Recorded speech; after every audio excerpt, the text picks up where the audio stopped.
دوسری چیز اللہ کی رضا اور اللہ کی خوشنودی حاصل کرنے کے لیے وہ یہ ہے کہ اللہ کی طرف سے آنے والی ہر مصیبت اور پریشانی کو بندہ خوش دلی سے قبول کرے۔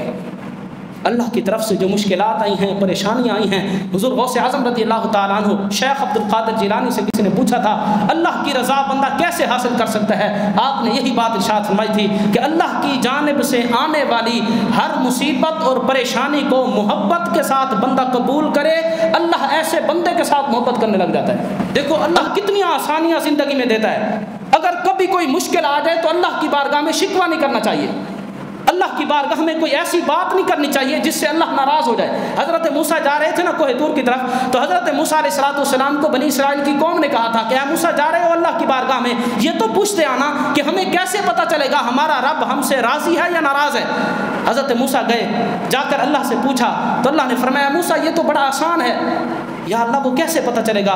اللہ نے فرمایا ہر بندہ اپنے دل سے پوچھ لے، اگر بندہ مجھ سے راضی ہے تو میں رب اس بندے سے راضی ہوں۔ ہم اگر اللہ کی اتنی نعمتوں کے باوجود شکوے کریں اور شکایتیں کریں تو پھر معلوم ہوا کہ اللہ ہم سے راضی نہیں ہے۔ اگر ہر دکھ اور تکلیف پر بھی اللہ تبارک و تعالیٰ سے بندہ راضی ہے، اللہ کی رضا پر راضی ہے، تو اللہ بھی بندے سے راضی ہے۔ تو قرآن کریم کے اندر اللہ نے یہی بات ارشاد فرمائی وَرِضْوَانٌ مِّنَ اللَّهِ اکبر، اللہ کی رضا سب سے بڑی نعمت ہے۔